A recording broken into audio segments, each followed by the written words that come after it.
훈련에 지원하게 된 동기와 훈련을 통해 누리는 유익들을 나누고자 합니다. 저는 대학 시절 예수 제자 운동 JDM이라는 선교단체에서 훈련받았습니다.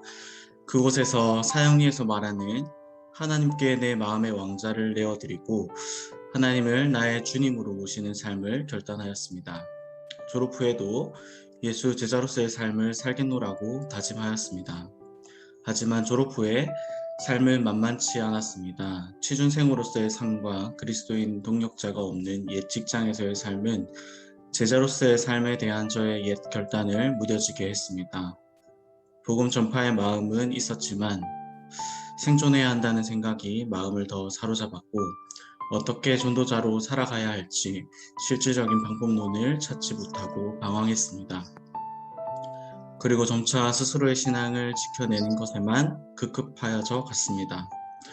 그러던 중 현 직장에서 최기남 순장님을 만나게 되어 BBB 모임에 참석하게 되었고 BTC1 전도훈련에 참여하게 되었습니다.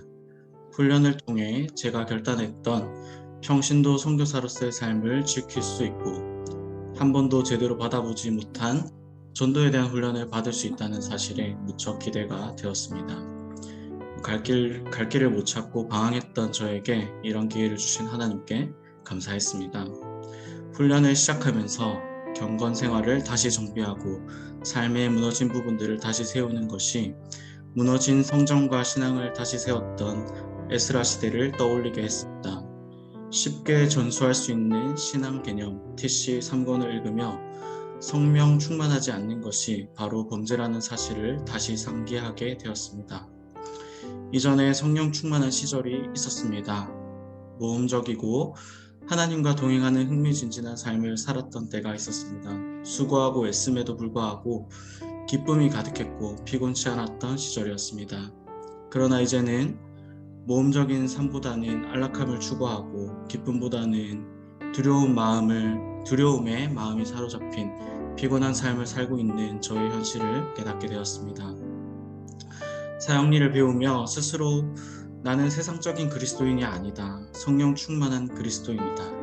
세상적인 그리스도인들을 주님께로 인도해야 한다고 생각했습니다. 그러나 지금 깨닫는 것은 어느새 나도 내 인생의 왕자에 스스로 앉아 내 삶을 주도함으로 자주 좌절과 혼란에 빠지는 세상적인 그리스도인이 되었다는 것이었습니다. 영혼의 호흡을 하며 나의 영적 빈곤함을 깨닫게 하신 주님께 감사했습니다. 회복에 대한 소망을 주심에 또한 감사했습니다. 그리고 친구들에게 복음을 전할 기회를 만들었고 사형리를 전하였습니다. 전도에 대한 낯설음으로 영접까지 기대하지는 못했습니다. 그런데 뜻밖의 하나님의 사랑과 계획하심 그리고 그가 준비하신 풍성한 삶에 대해 관심을 가지는 친구가 있었습니다.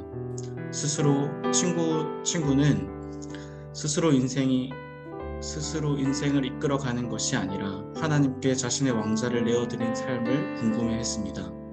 저에게 너는 하나님께 왕자를 내어드리고 삶을 살아가는 두려움이 없어졌냐고 물었습니다. 그때 저는 두려움이 사라지는 것은 아니라고 말했습니다. 그러나 내게는 두려워하지 않을 이유가 생겼다고 말해주었습니다. 친구에게도 그 이유 대신 예수 그리스도가 생겼으면 좋겠다고 답해 주었습니다.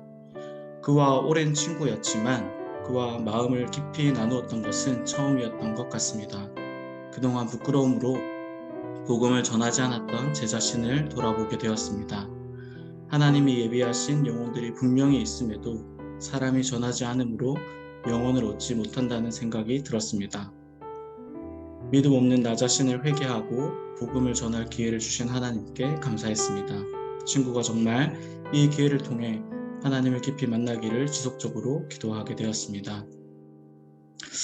그러므로 우리가 여호와를 알자, 힘써 여호와를 알자.